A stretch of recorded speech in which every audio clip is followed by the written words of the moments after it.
যারা স্বর্গগত তারা এখনো জানেন স্বর্গের চেয়েও প্রিয় জন্মভূমি। এসো স্বদেশ ব্রতে মহাদীক্ষা লোভী, সেই মৃত্যুঞ্জয়ীদের চরণচুমি। কি আগুন লাইন, কি অসাধারণ লাইন! এই স্বাধীনতার ৮০ বছর পূর্ণ হলো আজ। সবাইকে স্বাধীনতা দিবসের শুভেচ্ছা। এই স্বাধীনতা এসছে অনেক বলিদানের মাধ্যমে। তাই আজকের যুগে দাঁড়িয়ে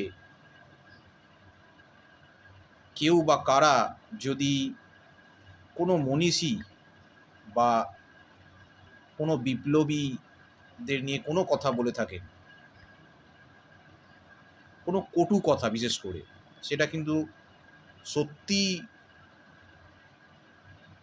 নিন্দার ভাষা নেই, তার কোনো নিন্দার ভাষা নেই।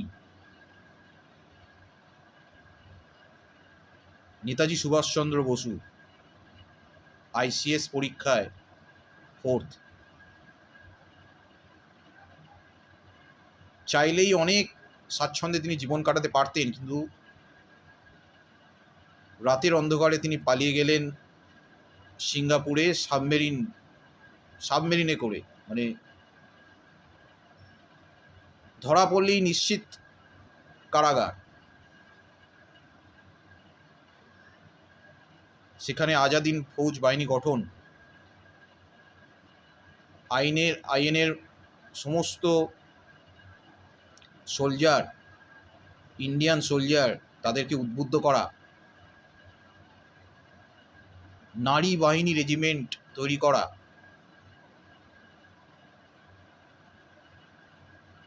এবং ভারতীয় সৈনিক যারা ইংরেজদের হয়ে ব্রিটিশদের আর্মিতে ছিলেন তাদেরকে উদ্বুদ্ধ করা। এবং যখন ইংরেজরা এটা বুঝতে পারে যে আর পরিত্রাণ নেই, কারণ যে বিপুল পরিমাণ ভারতীয় সৈন্য তাদের দলে রয়েছে, তারাই আজকে আইএনের দ্বারা উদ্বুদ্ধ, তারা দেশ ছাড়তে বাধ্য হয়।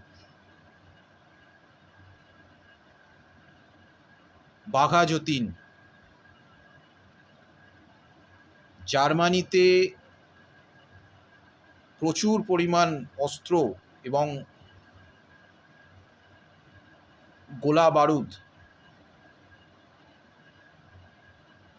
নিয়ে আসার সময় ব্রিটিশরা কোনো এক ইনফরমার থেকে জানতে পেরে ওগুলো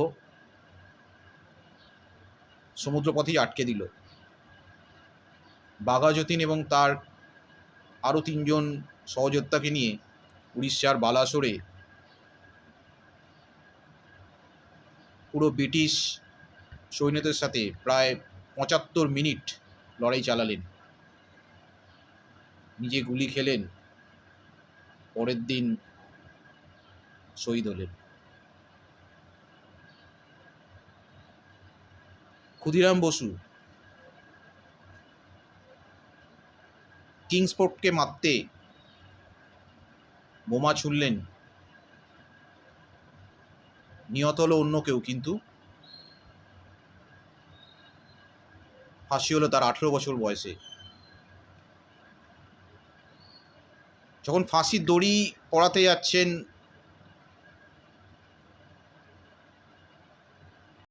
তখনও তার মুখে হাসি, এবং তিনি জিজ্ঞেস করলেন ফাঁসির দড়িতে কেন মোম লাগানো থাকে।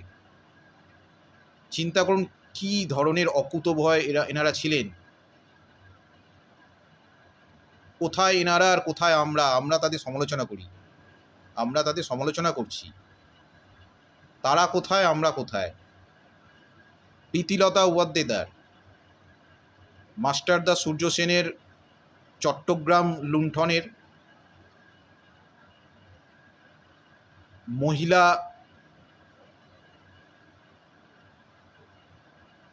সংগ্রামী,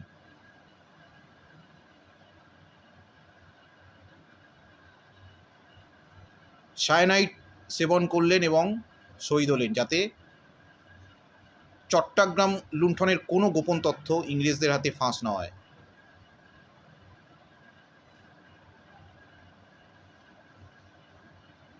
মাস্টারদা সূর্য সেন,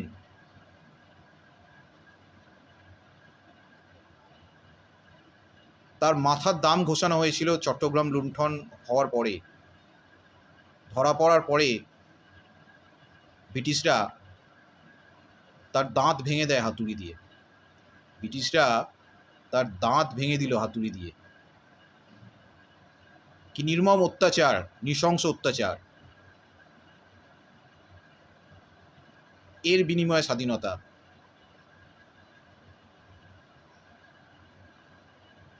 সেই স্বাধীনতা সংগ্রামীদের নিয়ে আমরা দুঃসাহস দেখাই কি করে? দুঃসাহস?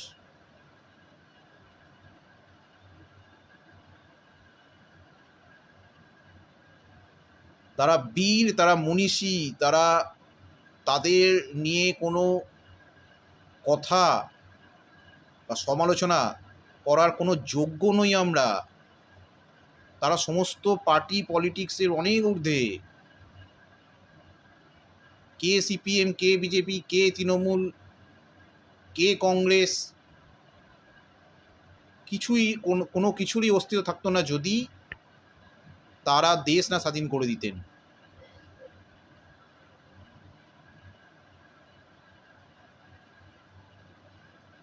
যাই হোক, স্বাধীনতা সংগ্রামের স্বাধীনতার ৮০ বছর হওয়ার পরে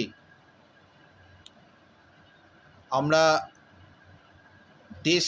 আমাদের দেশ তো স্বাধীন হয়েই গেছে, কিন্তু এই স্বাধীন হওয়ার পেছনে যে রক্তক্ষয়ী সংগ্রাম রয়েছে